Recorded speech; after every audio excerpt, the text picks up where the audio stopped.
इस वीडियो में दी गई जानकारी सामग्री गणना की प्रामाणिकता या विश्वसनीयता की गारंटी नहीं है।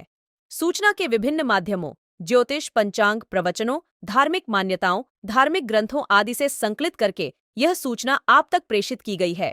हमारा उद्देश्य सिर्फ सूचना पहुंचाना है। पाठक या उपयोगकर्ता इसे सूचना समझकर ही ले। इसके अतिरिक्त इसके किसी भी तरह से उपयोग की जिम्मेदारी स्वयं उपयोगकर्ता या पाठक की ही होगी। नमस्कार दोस्तों, स्वागत है आपका हमारे YouTube चैनल सांसारिक जानकारी पर। हम आपको यहाँ पंडित प्रदीप जी मिश्रा द्वारा बताए गए उपाय जो वे अपनी कथा में बताते हैं, उनकी जानकारी देते हैं ताकि आपको एक ही जगह पर ही सारे उपाय मिल जाए। गुरु जी के बताए गए उपाय श्री शिव पुराण से जाने गए होते हैं, इसलिए निसंदेह भगवान शिव पे विश्वास रख कर करे। इस पुराण में शिव जी को वात्सल्य, दया और करुणा की मूर्ति के रूप में महिमामंडित किया गया है। इस पुराण का पाठ करने से भक्तों के अंदर भी ऐसे ही गुणों का संचार होता है, यानी भक्तों का चरित्र भी भगवान शिव की ही तरह बनने लगता है। जो भक्त शिव पुराण का विधि पूर्वक पाठ करते हैं, वो जीवन मरण के चक्र से भी मुक्ति पा जाते हैं। हिंदू धर्म में हर दिन किसी न किसी देवता को समर्पित होता है। बुधवार का दिन गणेश भगवान को समर्पित है। गणपति सभी देवताओं में सर्वप्रथम पूजनीय माने जाते हैं। उनका ध्यान करने मात्र से ही जीवन की सारी परेशानियां दूर हो जाती हैं। बुधवार के दिन कुछ उपायों को अपनाने जीवन पर आने वाले आकस्मिक संकट टल जाते हैं। किसी के हाथ जोड़ने से अच्छा है, किसी के पास जाकर बैठकर रोने से अच्छा है देवाधिदेव महादेव के मंदिर में एक लोटा जल धीरे धीरे एक बेलपत्री समर्पित कर बेलपत्री की जो डंडी है, बस शिवलिंग पर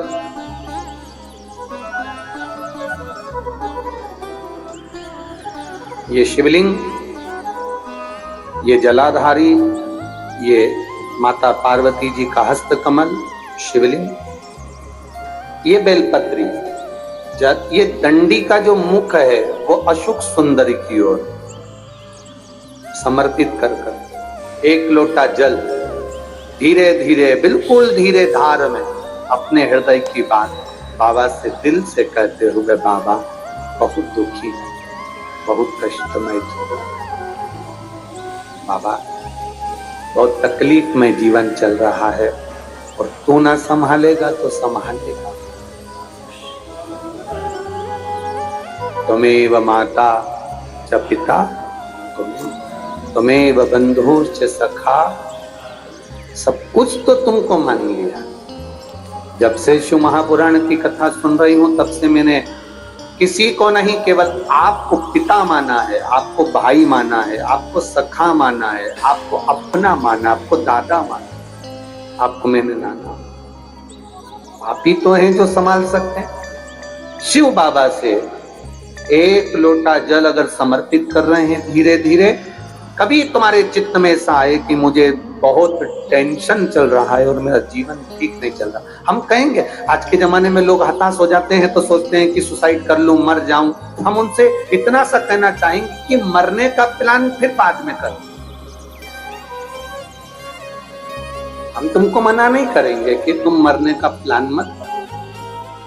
तुम्हारा मन हो तुम बाद में प्लान बनाना, एक बार विचार कर लेना कि अभी नहीं मरूंगा। अभी मैंने कथा सुनी है और सुना है एक लोटे जल का महत्व क्या है। कर्जा हो गया ना चूक जाए, दुख आ गया ना कट जाए।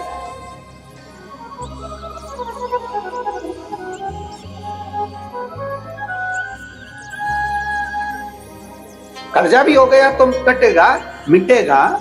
मरना उसका कोई एक प्लान नहीं है कि कर्जा तुम मर जाओगे तो कर्जा तुम्हारा चूक जाएगा। ना ना ना ना, कर्जा हो गया ना चुकाएगा बाबा। तुम्हारा विश्वास दृढ़ रखो, अपने भजन के बल को बढ़ाओ, शिव मंदिर में जाने का समय का आनंद पाओ, शंकर जी पे एक लोटा जल चढ़ाओ तो दिल से चढ़ाओ। राम नाम, कृष्ण नाम, शिव नाम जो जप रहे हो उसको दिल से जपो, भगवान की भक्ति दिल से करो। आया हुआ समय, आया हुआ दुख कटेगा, थोड़ा समय लगेगा, धीरे धीरे धीरे धीरे वो कट जाएगा।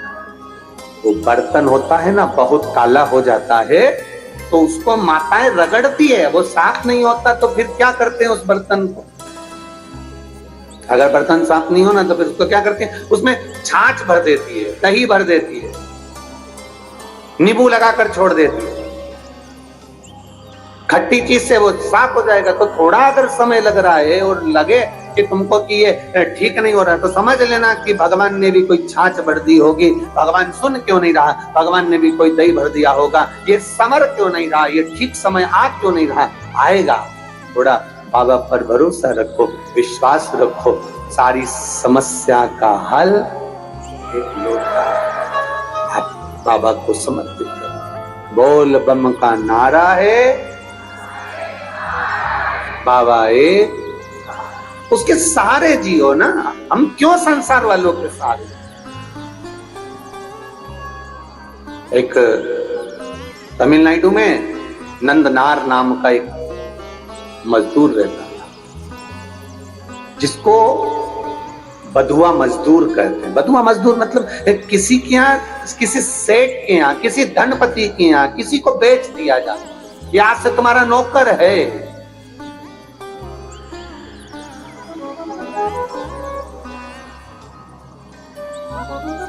नंदनार को उसके घर वालों ने उसको दे दिया, सेठ जी ये तुम्हारा, अब तुम जानो। पैसे ले लिए, नंदनार उनके यहाँ काम करने लगा। नंदनार खेती का काम करता, मजदूरी करता, बहुत दिन भर उससे काम करवाते। पैसा में खरीदा है तो फिर तो काम करवाएंगे। इसीलिए तो हम आप लोगों से कहते हैं लड़का लड़की की शादी करो तो पैसे से मत करो कि साहब हमने 10 लाख रुपए लूंगा, एक गाड़ी, फ्रिज, कूलर, वॉशिंग मशीन सब देना पड़ेगा, तब मैं लड़के की शादी तुम्हारे यहाँ करूंगा। मतलब तुम लड़के को बेच दिए हो। अब लड़के को तुमने अगर ससुराल वाले को बेच दिया है तो ससुराल वाले, अब तुम ये मत कहना कि तुम्हारा छोरा है, तुम्हारा बेटा है। तुमने एक गाड़ी, एक फ्रिज, एक वॉशिंग मशीन, एक इतना सोना, चेन, अंगूठी, मोबाइल, पर्स, इसके चक्कर में तुमने अपने लड़के को लड़की वालों को दे दिया। अब तुम ये छोड़ दो कि लड़का तुम्हारा है। अब वो तुमको पापा जी भले कहले, पर तुम्हारा सम्मान नहीं करेगा, सम्मान वो अपने ससुर का करेगा। क्योंकि 10 लाख की गाड़ी, एक फ्रिज, एक वॉशिंग मशीन, एक तो जोड़ कपड़े में तुमने बेच दिया। अब बेच दिया तो वो आदर उनका करेगा। आपको बोलेगा पापा, उनको बोलेगा पापा जी। आपको बोलेगा मम्मी, उनको बोलेगा मम्मी जी। बोलना पड़ेगा क्योंकि जगदम्बा वहीं खड़ी है। नहीं बोलेगा तो ये चंद्र घंटा घंटा बजा दे। बोलना पड़ेगा, खरीदार। घर में बहू लेकर आना, कार वाली कभी मत लाना, संस्कार वाली लेकर आ जाना। कार वाली बहू मत लाना बाबा, संस्कार वाली लेकर आना। जब संस्कार वाली बहू हमारे घर में प्रवेश करती है तो वो हमारे जीवन को सार्थक करती है। विद्वत ब्राह्मण जन, भूदेवता, पृथ्वी के देव, ब्राह्मण जन जब किसी लड़का और लड़की की पत्रिका मिलाते हैं, गुण मिलाते हैं, तो वो यही देखते हैं कि संस्कारवान लड़की इनके घर में प्रवेश करे। भूदेव यही चाहते हैं, ब्राह्मण यही पूजन पाठ के माध्यम से आपको वर प्रदान करते हैं। ब्राह्मण देवता आपको ये वर देने का प्रयास करते हैं कि आपके घर में सुख समृद्धि, सुख शांति, वैभव, प्रतिष्ठा सब बनी रही। ये भूदेव का एक आनंद है, ये ब्राह्मण देव का एक आनंद।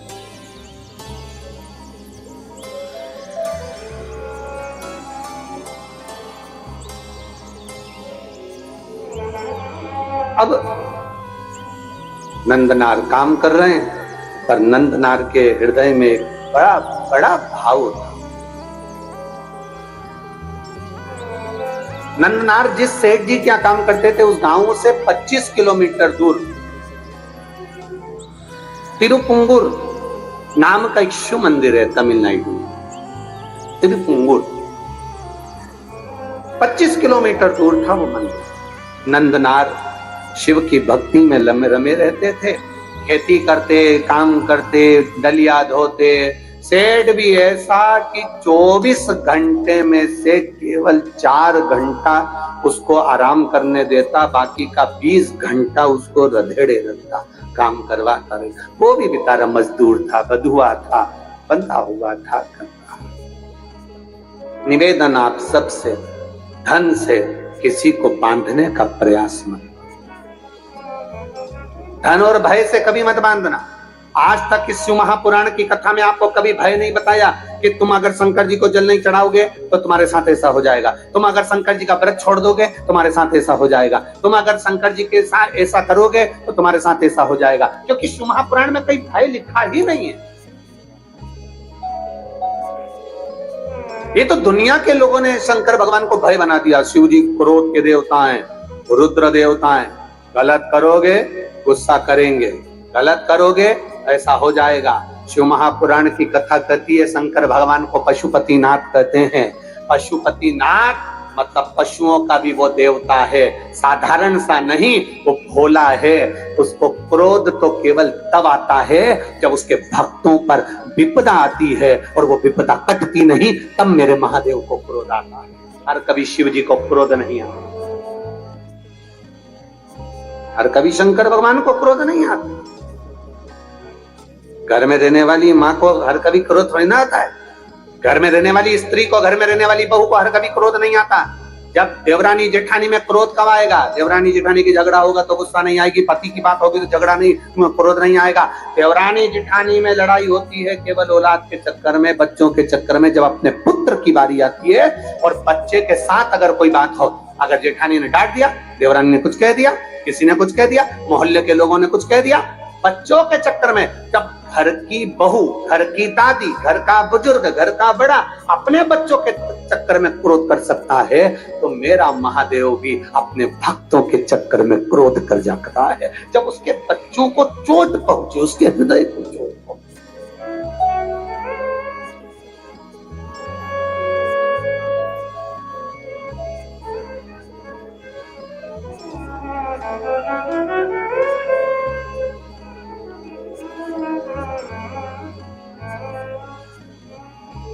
जब हृदय में यह विचार, अब कई लोग कह देते हैं भगवान बड़े गुस्सेले हैं, शंकर भगवान का।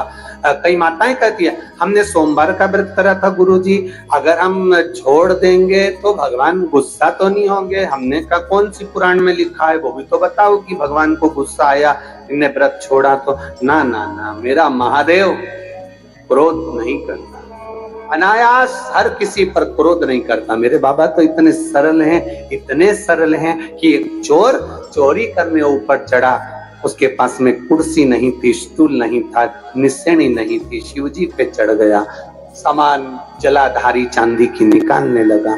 महादेव खुश हो गए, मांग ले तुझे क्या चाहिए। वो चक्कर खा के नीचे गिर गया। मैं तो चोटा चोर। आज तक आप प्रसन्न नहीं हुए भोलेनाथ, और आज कैसे प्रसन्न हो गए? शिव जी कहते हैं लोग जल चढ़ाते, धतूरा चढ़ाते, बेलपत्री चढ़ाते तो पूरा ही चढ़ गया, पूरा चढ़ गया। मैं प्रसन्न ना हूं तो क्या?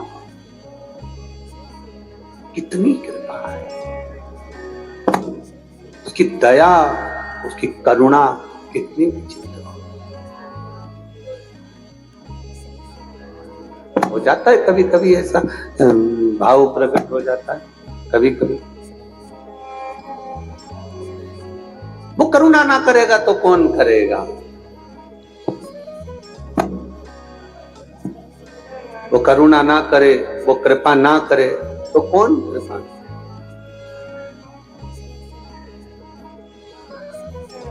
तो वो एक लाइन गुनगुनाते ना, ओ पालन हारे निर्गुण प्यारे,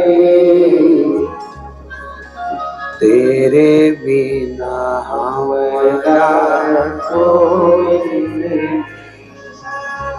ओ पालन हारे निर्गुण प्यारे, तुमरे बिना मेरा कोई नहीं। हमारी उलझन सुलझाओ भगवान, तुमरे बिना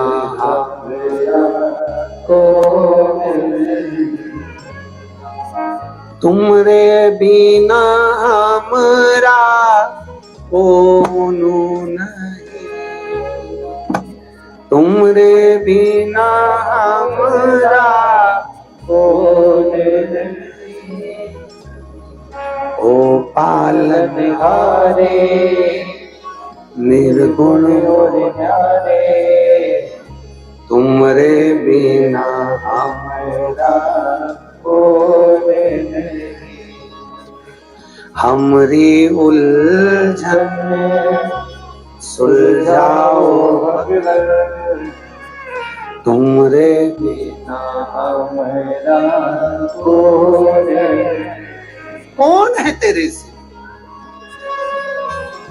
लाखों के दुखड़े जो तू हर गया डमरू वाले, तो मेरे दुखड़ों को देखकर क्यों डर गया डमरू। एक पत्र आया है, देखिए बड़ा भाव से किसी ने लिखा है, बड़ा भाव।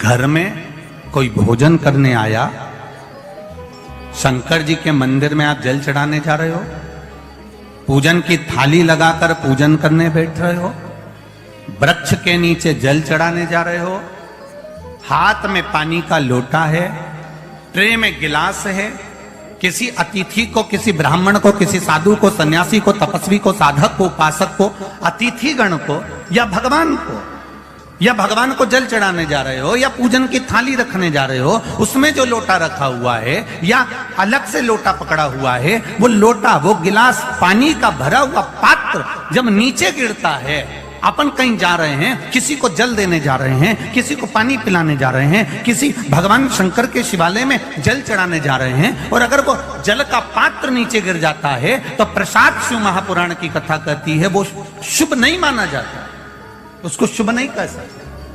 प्रसाद शिव महापुराण की कथा कहती है, चंचूला देवी बिंदुक की धर्म पत्नी तुमरुका जी के यहां चली गई, तुमरुका जी से प्रार्थना करी, तुमरुका जी मेरे पति के मोक्षार्थ आप शिव महापुराण की कथा श्रवण करा दो। तुमरुका जी ने कहा कथा कहने में मना नहीं है, पर तू बेधव्य है, अगर कोई जोड़े से बैठकर आराधना करे तो कथा सुन, मना नहीं है, तो कथा सुनेगी।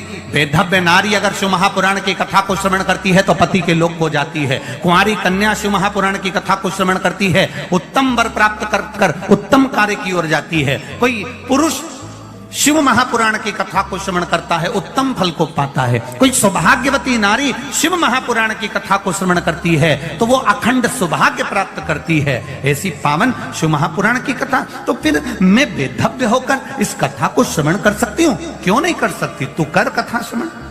चंचूला देवी ने हाथ में जल लिया, भगवान देवाधिदेव महादेव से प्रार्थना करने जा रही है कि मेरे पति के लिए मैं शिव महापुराण की कथा करवा रही हूं, पर यजमान नहीं है, कोई जोड़ा मेरे पास में नहीं है। माता पार्वती जी ने कहा, चंचूला देवी तुम शिव की आराधना करो, शंकर की आराधना करो, वो तुम्हारे यजमान बनेंगे, वो कथा के यजमान बनकर बैठेंगे, जोड़े से मैं बैठूंगी। अब चंचूला देवी पानी लेकर जाती है शंकर जी के मंदिर में चढ़ाने के लिए। जितनी बार चंचूला देवी जल लेकर शिव के चरणारविंद को शिवलिंग पर चढ़ाने के लिए जाती है, बालू का शिवलिंग बनाकर उसकी पूजन करने के लिए जाती है, जितनी बार जल का पात्र हाथ में लेती है उतनी बार पात्र गिर जाता है।